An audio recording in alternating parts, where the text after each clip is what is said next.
Hey everyone, I'm Anso. We are in my studio and today I'm going to talk about some of the most influential knife designs or knives in my collection.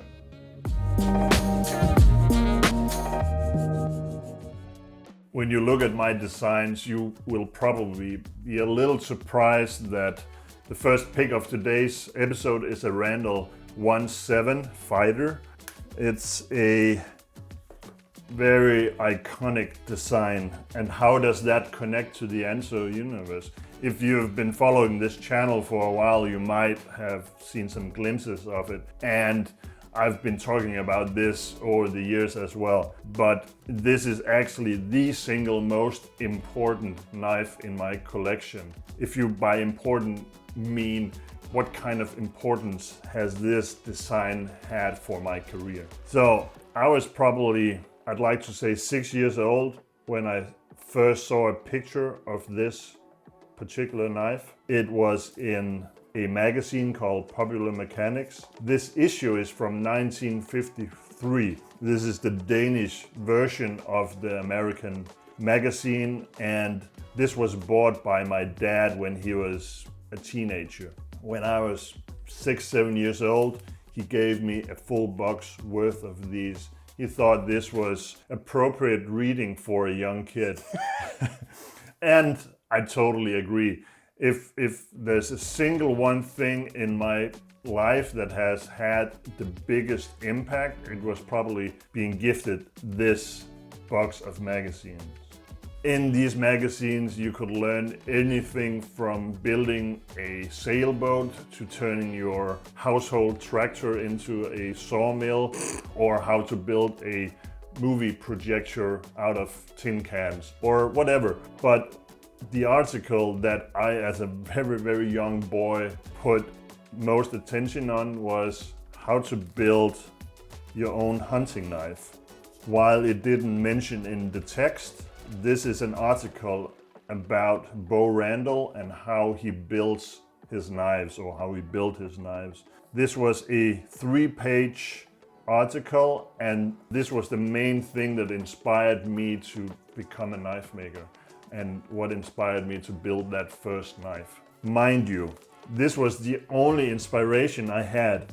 These knives are about 1 inch on the page, and I had my mom, who was a teacher, Xerox the pages, and I read that this was a 7-inch blade, so I told her, well, it needs to be 7-inch long, and that gave me a very pixelated picture of the Randall 1.7.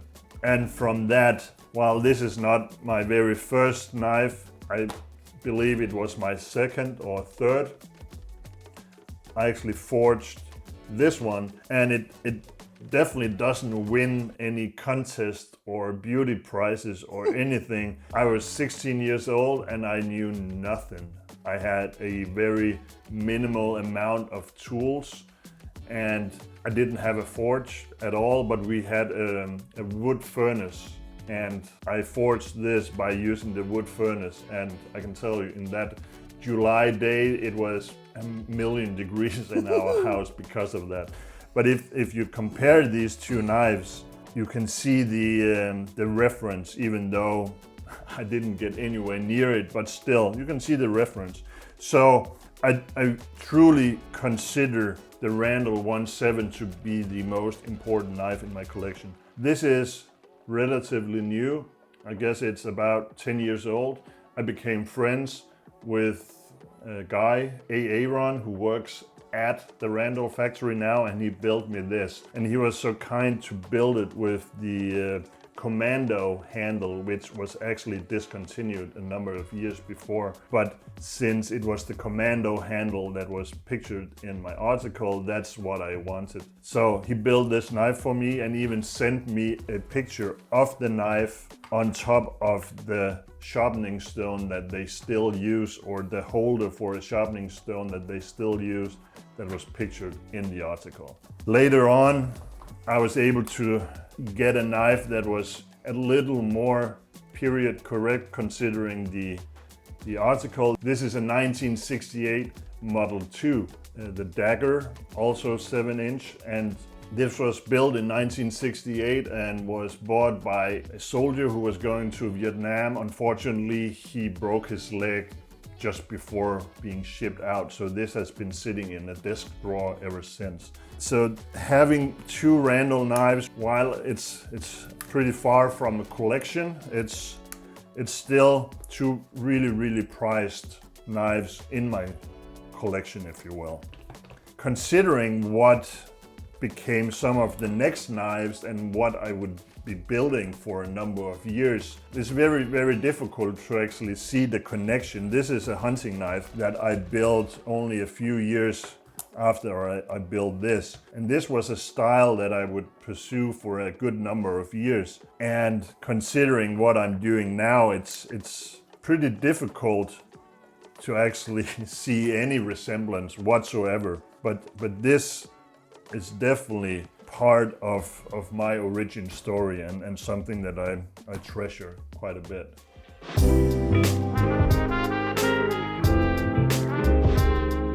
The next knife in my collection that has had a tremendous impact on me and inspired me over the years and has had one of the key elements in inspiring me to become a folding knife maker is this one.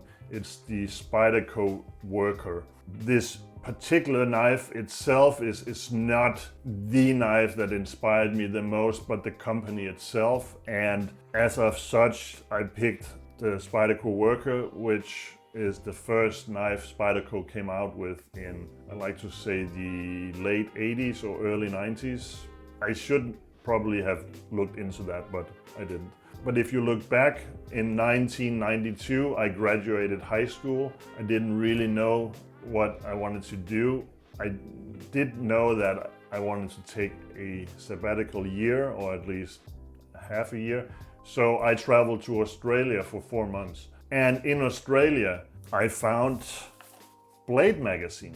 And this was such a pivotal experience for me, because up until this point, all the information I had on knives and knives making came from old dusty books. Nothing wrong with that, but old dusty books from libraries, and I tried to get as many books as at all possible from the libraries, which was very few.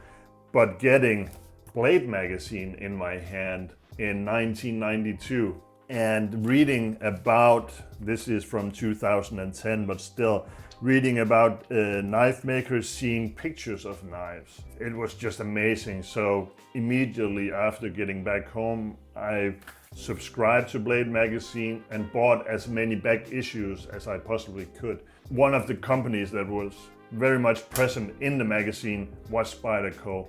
And I don't know exactly what it was, if it was the organic shape, the opening holes, or the fact that they probably became one of the first companies to make what became later known as the tactical folding knife, and a style that I would pursue myself. I'm not really sure what it was, but this design language just spoke to me so much. The Spyderco company has had a huge impact in me, and I believe it was the direct inspiration for me to become interested in building folders. And later on, I became a designer for a number of years for Spyderco. And that is something that has had an enormous effect on my professional life.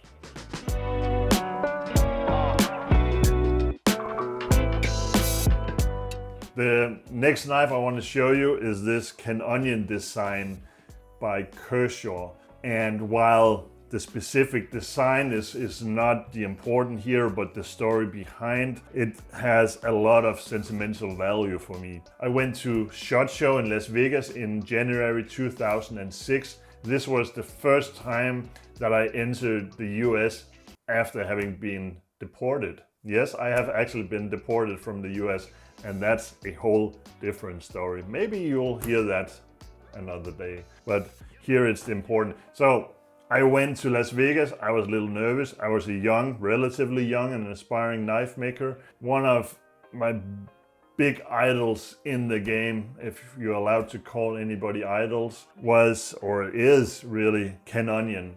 And it was the first time I got to meet Ken Onion. In the years prior to this, I had been in contact with Ken for a number of times.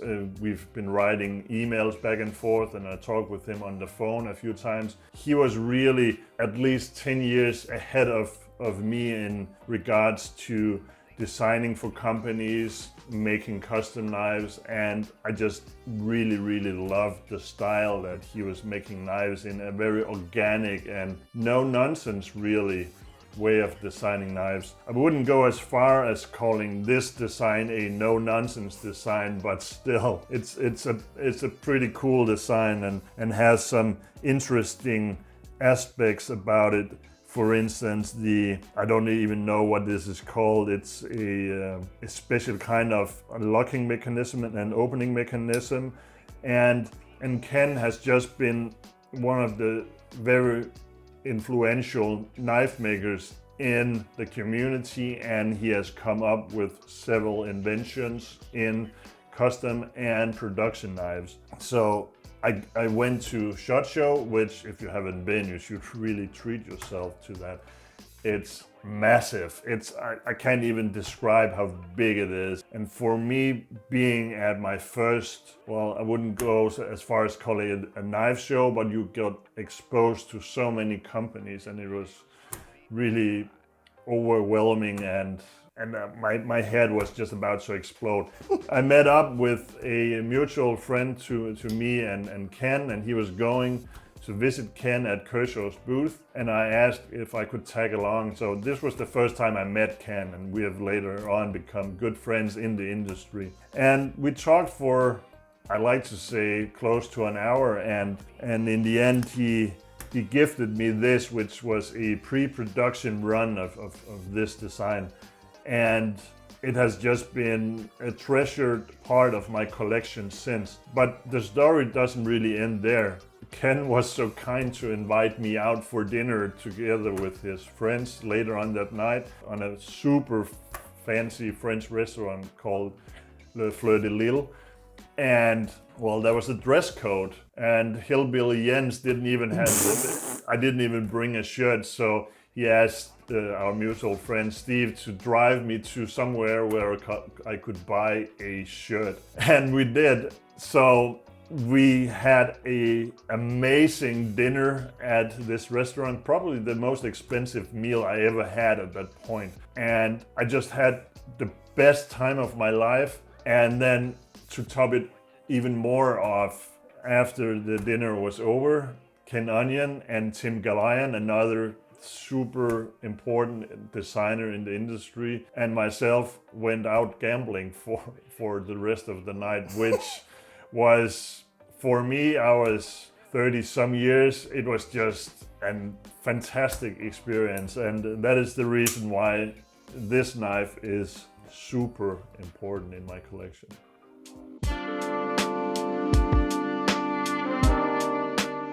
The next knife I want to show you actually draws some story back to Blade magazine and my whole young period of being a knife maker. In Blade magazine, I was introduced to Knives Annual and started ordering these books.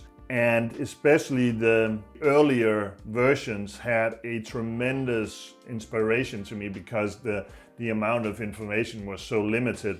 In one of these Knives Annual was a picture of what I just believe was the coolest knife ever. This is the Corda Gladius, and while I've never built knives anything that would resemble something like this, I was so inspired by that whole generation of makers, the very early makers, Bob Loveless, Bo Randall, Bill Moran, and Joe Cordova. And I'm actually lucky enough to own one of these. This to me looks more like something you would find in Lord of the Rings, but obviously it's also inspired by the old gladiators And this knife here, made by Joe Cordova, was gifted to me by my really good friend Lucas Burnley, who brought this with him the first time he visited my shop, and he gifted me this. Lucas was a good friend of Joe Cordova. Unfortunately, he's now dead, but he had him make this knife for me, and because of that, it holds a tremendous sentimental value. Later on, I actually had the luck of meeting and having dinner with Joe Cordova at Lucas Burnley's wedding in Santa Fe, 7-8 years ago. And those kind of memories are just so dear to me. So the Joe Cordova Gladius is really important, both because of the back history and the inspiration I was taking out of those old books and magazines, and because I met Joe at Luke's wedding, but also because of what our friendship, Luke's and my friendship, has become. We have done 3 collaborations at this point. We did these crazy builds. The first build we did was, I believe, 24 folders in 2 weeks in my shop. Luke flew over and we worked non-stop for 2 weeks. I don't even think we went outside of the house for those 2 weeks, and it was crazy. And all built by hand, 24 knives, is just a huge amount of work. But that actually turned out to be kind of a small series of projects. I visited him in his shop. I've done that a few times, but we built 1 project in his shop and we did 2 projects here in my shop. That's just so treasured memories to have had experiences like that. And that is one of the reasons why this Gladius from Joe Cordova is a prized possession in my collection.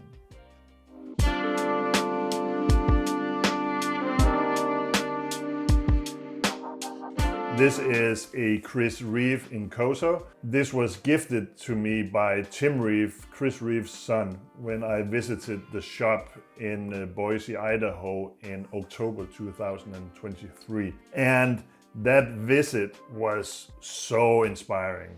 I've been lucky enough to be able to call Tim a friend in the industry, and I use this term broadly about the friends that I have in the industry, in that I don't have a lot of super close friends, but we meet up once or twice a year and then we have a great time. We go out for dinner, we meet up and we talk and we chat and we email and all that.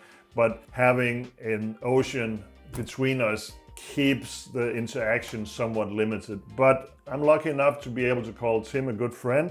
And he spent the better part of his day showing me around his factory, showing me all the bells and whistles, and was super sharing in how they were running their production. Prior to my trip, I already started working on this new concept that I call Shop Build. It's the Aros project.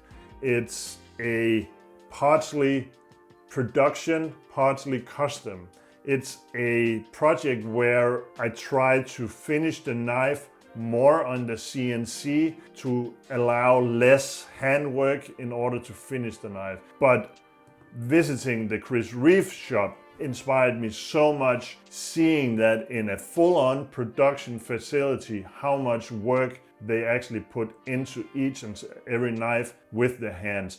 So right after returning from this trip, I started investigating in several processes that Tim exposed me for, and one of them was stoning the blade. So I started investigating and testing different techniques and bought machinery that allows us to stone every single blade on the Aros to get closer to the custom quality that I'm known for.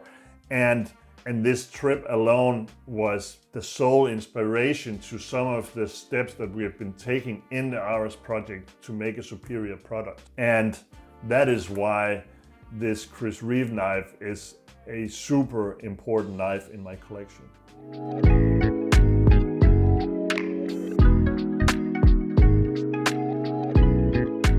The last knife I want to talk about is actually not a knife that I have, but actually more the man behind it, and I'm talking about Bob Tesa. Bob Tesa is the man behind the tactical folding knife. This book here is the single most important book that I've ever had. This is how I learned how to build a folder, a liner lock and frame lock folder. In this book, Bob takes us through everything from setting up your shop, what tools you need, how to design the locking mechanism in a liner lock folder, what kind of materials to use, and all that. This has had such a tremendous importance to me that, of course, I have both variation of the book. Bob's knives are something that I've always been looking at, and I'm lucky enough to call Bob and his wife Susan good friends in the industry. I've visited Bob's shop several times, and I always enjoy meeting him at knife shows around the US. It doesn't happen all that often anymore. Bob has become an old man by now, but owning one of Bob's knives is my next goal for my collection. I haven't found it yet, but I am looking, and once I get that, I'll definitely mention that in a future episode for sure. But right now you should actually go and take a look at Bob's website. He has just brought out this, I like to call it a legacy of his life's work. It's a series of videos that takes you through what you learn in this book. I haven't had a chance to watch it myself yet. I just received it this morning, and I just can't wait. Just watching Bob in his shop talking about all that I taught myself from the pictures in his book is going to be a huge joy. So please visit Bob. There's a link below here, and you can see for yourself.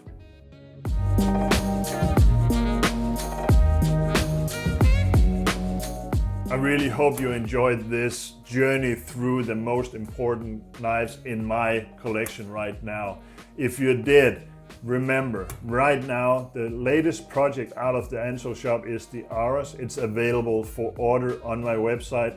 There's a link below right now. Hit like, hit subscribe, let me know in the comments. Tell a friend, help this channel to grow. And until next time, see you later.